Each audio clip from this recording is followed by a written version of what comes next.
Ja tässä tauolla meillä on miellyttävä juhlallisuus. FC Hongan nuoremman C-poikien eli 02 joukkue voitti eilen Pajulahdessa järjestetyssä Suomen Palloliiton turnauksessa epävirallisen Suomen mestaruuden. Turnaus tunnettiin aikaisemmin Night Premier Suomen karsintaturnauksessa.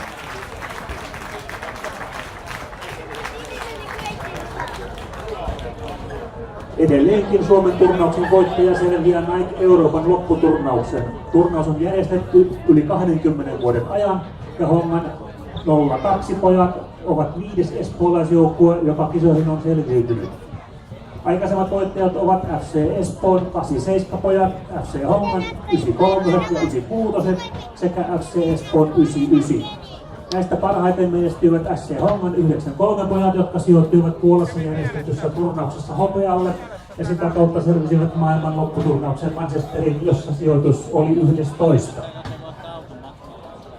Ja tämä joukkue käsittää seuraavat pelaajat: Mitros Sutelainen, Niilo Urpola, Juho Ojanen, Roope Pyystänen, Penja Rajala, Eeli Niemelä, Niko Hienonen, Haruka Doiju, Martti Salin, Touko Puustinen, Miska Hirvonen, Miikka Purola, Sebastian Hyvärinen, Riku Summanen, Pauli Katajamäki, Roope Paunio, Samu Leppälä, Doni Arifi, Otto Paakko, Valtteri Välimäki, Hannes Voivalin ja Oskari Hietanen.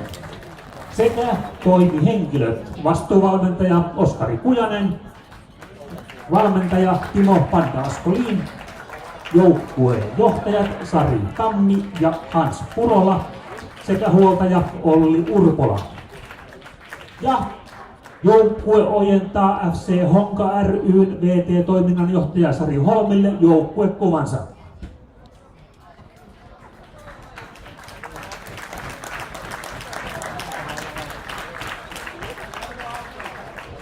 Annetaan vielä kerran raikuvat aplodit hienosti menestyneelle honkalaisjoukkueelle.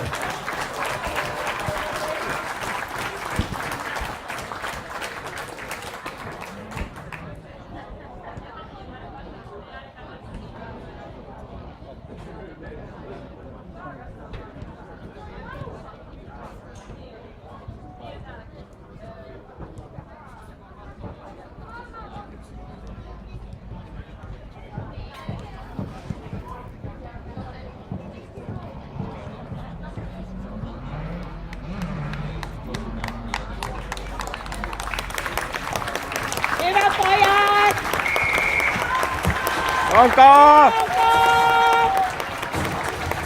Urheilussa koko ajan pelattavaa.